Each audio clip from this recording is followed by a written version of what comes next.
Hello, friends. Good morning and welcome back. Glad to see you. Ready to have bedtime Bible study together?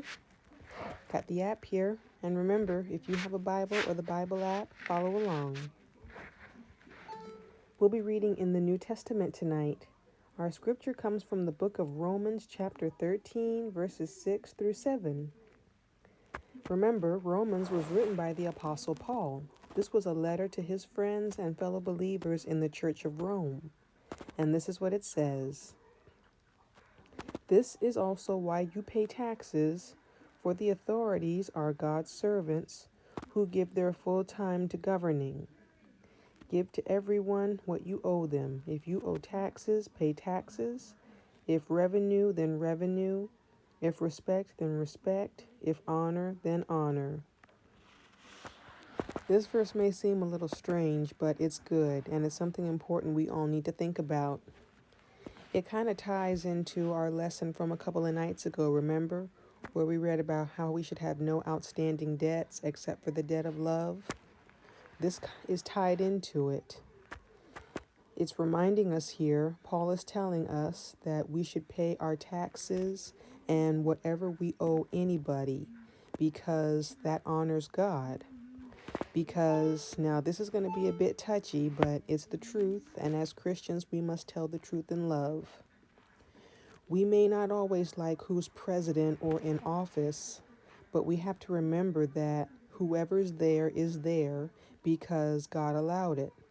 And if God allowed it, that means He has a purpose for them. He plans to use them in some way.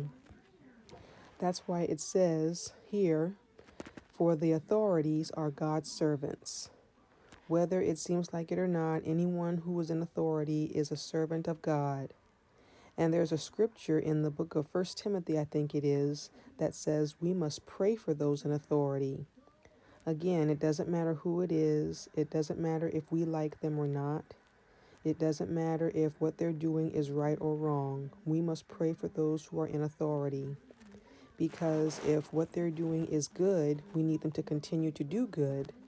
And if what they're doing is not right, we need to pray that God will change their hearts. Because there's another scripture that says God holds the heart of the king in his hand. And a king is like a president or whoever is in authority. So if they're doing something that's not right, we can pray for them and God will change their hearts and allow them to do what's right. Because let's think about it.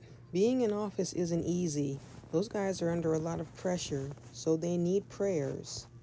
And again, like I said, it doesn't matter if what they're doing is right or wrong. It's still important for us to pray for them because God says we must in His Word. And it says here, those in authority are God's servants who give their full time to governing, which they do, so they need our prayers. And again, like I said, if the person in office is doing good, we need to pray for them so that they'll have the strength and courage to continue to do good. And if the person in office is not doing good, we need to pray that God will change their hearts and make them do what's right. Because prayer changes things and people, whether you think so or not. So it's important to remember to pray for those in authority. And as it says here, God says that we must pay our taxes because it's the right thing to do, because we must not owe anybody. We must pay anybody that we owe. It says if you owe taxes or revenue, pay them.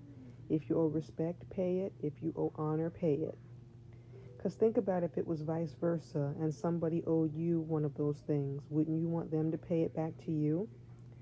So it's important that we do the same thing. Because like we discussed in our lesson the other night about debts, when you pay your debts, you show people that you're trustworthy.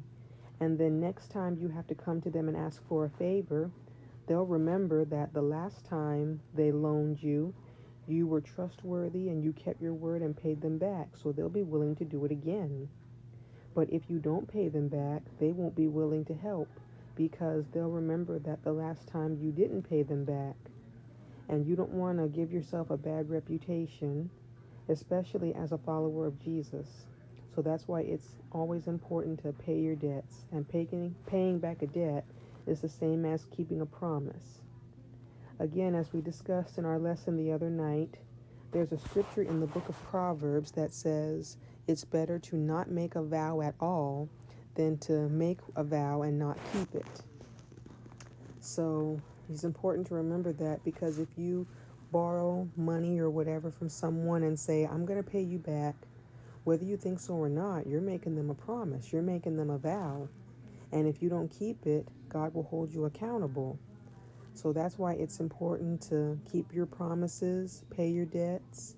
And if you don't think you can, then it's better not to say anything so that you won't get yourself into any trouble.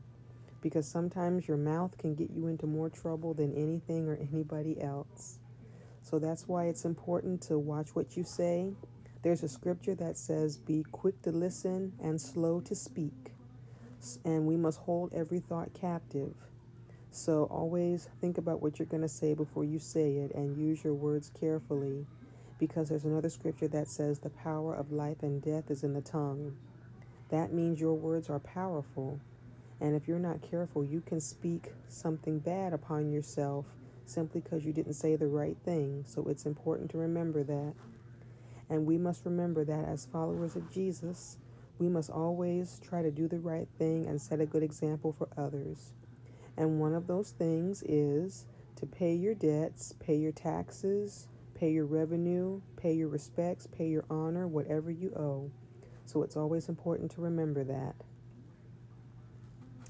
Okay, and that's our lesson for tonight. This was a good lesson.